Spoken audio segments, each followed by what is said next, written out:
Hello students, आज थोड़ा सा प्रेजेंटेशन की बात कर लेते हैं। मेरे इतने सारे स्टूडेंट्स ये पूछते हैं कि सर हम कैसे अपने आप को प्रेजेंटेबल बनाएं, कैसे आप जो है ठीक ठाक प्रेजेंटेशन करते हैं, अच्छी प्रेजेंटेशन दे देते हैं, तो आपके जैसा प्रेजेंटेशन हमारा हो जाए उसके लिए क्या करें। तो बहुत ज़्यादा एडवांस की बात आज इस वीडियो में नहीं करेंगे, पर एक ना हल्की हल्की छोटी छोटी बेसिक सी बातें मैं आपको बताता हूँ कि जब आप किसी के सामने प्रेजेंट अपने आप को कर रहे होते हैं तो आपको किन बातों का ध्यान में रखना चाहिए कि आपका इंप्रेशन तो सामने वाला व्यक्ति है उसके ऊपर अच्छा बने। तो प्रेजेंटेशन के लिए सबसे पहली चीज मैं आपको बताऊं कि it starts when you enter in the room. आप कब बोलना स्टार्ट करेंगे, आपका नंबर कब आएगा, उससे कोई मतलब नहीं है। आप जब एंटर करेंगे, आपकी ऑडियंस आपको जब पहली बार देखेगी, उस सेकंड पे आपका प्रेजेंटेशन स्टार्ट हो जाता है। तो वर्बल आप कम्युनिकेशन कब करना स्टार्ट करेंगे, उससे उससे कहीं देर पहले, जब आप उस क्लास में उस सेशन में एंटर कर रहे हैं, जब आप उस ऑडियंस को एड्रेस करने के लिए वहां स्टेज पे आने वाले हैं, तब से आपका प्रेजेंटेशन स्टार्ट हो जाता है। तो मैं बात करूंगा कि स्टेज पे आने से लेकर अपनी बात को कहने तक आपको किन किन बातों का ध्यान में रखना चाहिए। बहुत विशेष नहीं है, लेकिन जब हम इन बातों को ध्यान में रखते हैं तो फिर हमारा प्रेजेंटेशन विशेष हो जाता है। एक तो ये हम में से कुछ लोगों की आदत होती है कि जब चलते हैं तो पैर को घिस के चलते हैं। इमेजिन कीजिए, एक प्रेजेंटर है, वो आया और वो जब आया क्लास में तो वो अपने पैर को घिसते हुए आया, उसके पैर घिसने की आवाज आ रही है। आपको कैसा फील होगा? उसका सारा इंप्रेशन जो वो अपनी प्रेजेंटेशन से क्रिएट करने वाला था वो सब खत्म हो चुका है। तो अगर किसी को ऐसी आदत है, इसे आप बिल्कुल एलिमिनेट कर दीजिए। सेकंड चीज, आप अपने हाथ में जब माइक पकड़ते हैं तो किस तरीके से माइक को पकड़ना। देखिए, हम जिस हाथ में माइक पकड़ते हैं it is the holding hand, और जो उसके अलावा तो दूसरा हाथ है वो एक्सप्लेनेटरी हैंड है। आपके जेस्चर्स उस दूसरे हाथ से आते हैं। जिस हाथ में माइक है उस हाथ से अपने जेस्चर्स देना जो है वो गलत है। एग्जाम्पल से समझाता हूं मैं आपको। जैसे मैंने ये माइक लिया हुआ है ना, इस माइक को मैं हटाता हूं। मान लीजिए ये माइक मैंने होल्ड किया हुआ है, इस माइक को मैं इस तरीके से बात कर रहा हूं और आपको समझाते हुए मैं इस माइक वाले हाथ को भी हिला रहा हूं। अब देखिए आवाज में जिस तरीके से वीडियो के अंदर भी चेंजेस आ रहे हैं ना, इस तरीके के चेंजेस आपकी प्रेजेंटेशन में आपके ऑडियंस के सामने आने वाले हैं।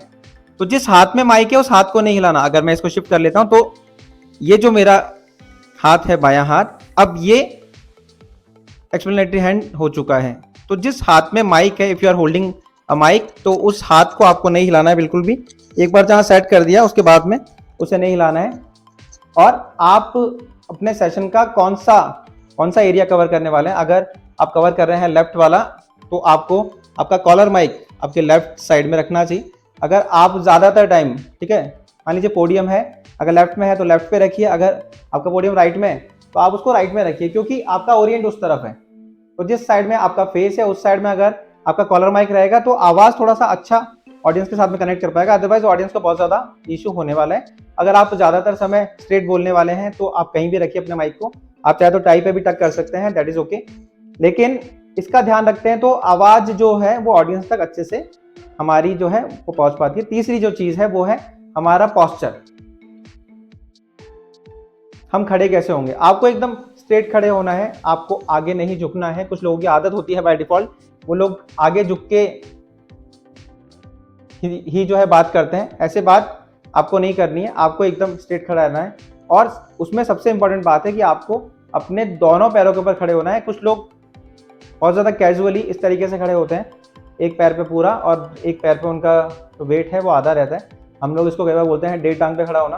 तो आप लोग को डेढ़ टांग पे खड़े नहीं होना है बॉस, क्योंकि वो प्रेजेंटेशन के दौरान आपकी पूरी इमेज को ऑकवर्ड कर रहे हैं, आपकी पूरी इमेज को एकदम जो है खराब कर रहे हैं। इन चीज़ों का ध्यान में रखते हुए फिर जब आप अपने स्टेज को कवर करते हैं, स्टेज को कवर करने के दौरान आपको माइक का ध्यान रखना है, माइक का वायर आपके पैरों में नहीं उलझ जाए, आपका स्टेज कवरेज एकदम प्रॉपर हो, आगे वाला जो स्पेस है और जो बीच में जो एक लाइन है उस लाइन को, पूरा एरिया को आपको कवर करना चाहिए आइडियली, और according to the situation what is available on the venue. तो उस तरीके से आप उसको यूज कर सकते हैं। फिर इसके बाद तीसरी चीज कि स्टार्ट जब आप करते हैं बोलना, जब आप स्टार्ट करते हैं, एक पॉइंट मैं और बताता हूँ आप लोग को। जब आप स्टार्ट करते हैं बोलना तो उस दौरान आपके ऑडियंस के हर एक इंसान को ये लगना चाहिए कि आप उनके साथ में इंटरेक्शन कर रहे हैं, आपका आई कॉन्टैक्ट उनके साथ में हो रहा है। If I am making this video but I am not looking on the lens of the camera, मैं देख के बात कर रहा हूँ उधर, मान लीजिए मैं पूरा वीडियो रिकॉर्ड करूंगा और पूरे वीडियो के अंदर सारे टाइम मैं अगर वहां देख के बात करूंगा तो आप लोग को कैसा फील होने वाला है? आप लोग को अच्छा फील बिल्कुल भी नहीं होने वाला है। तो जब आपकी ऑडियंस आपके सामने है और आपसे एक्सपेक्ट कर रही है कि आप उनको अटेंड करें, तो उस टाइम पे अटेंशन के लिए सबसे इंपॉर्टेंट क्या है कि आप उनके साथ आई कांटेक्ट कीजिए। And when you smile while giving a presentation, it should be natural. तो आर्टिफिशियल स्माइल को अवॉइड कीजिए। आर्टिफिशियल स्माइल जो है, जब आप आपके फेस से स्माइल करते हैं, ये आर्टिफिशियल स्माइल है। जब आप अपनी आईज से स्माइल करते हैं, it is kind of natural smile. Smile आपके ऑडियंस को कंफर्ट में लेके आती है। आपके ऑडियंस आपके साथ में बहुत ज़्यादा कंफर्टेबल हो पाती है, और जब ऑडियंस कंफर्टेबल हो पाती है तब वो आपकी बात को अच्छे से सुन पाती है। ये कुछ एक बातें हैं बेसिक सी, जिनको आप जितना ज़्यादा प्रैक्टिस करेंगे उतना ही अच्छा ये हो पाएगा। बहुत ज़्यादा इसके अंदर टेक्निकल नहीं है। आप चलते कैसे हैं उसको आप ध्यान कीजिए। आप माइक को कैसे होल्ड करते हैं, माइक वाले हाथ को हिलाना नहीं है, आप इस चीज़ को ध्यान कीजिए। आप खड़े कैसे होते हैं उस चीज़ को ध्यान में कीजिए, और आप कैसे इंटरेक्ट करते हैं, आपका आई कांटेक्ट कैसा होता है, इस चीज़ को ध्यान में कीजिए।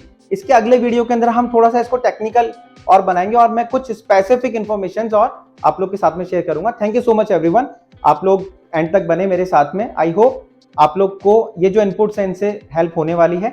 और अगर आपका कोई भी इसके अंदर क्वेश्चन है, कुछ भी अगर आप एडिशनल पूछना चाहते हैं, या आप चाहते हैं कि मैं किसी स्पेसिफिक पॉइंट को और कवर करूं, तो आप मुझे कमेंट सेक्शन में लिख के बता सकते हैं। Thank you so much.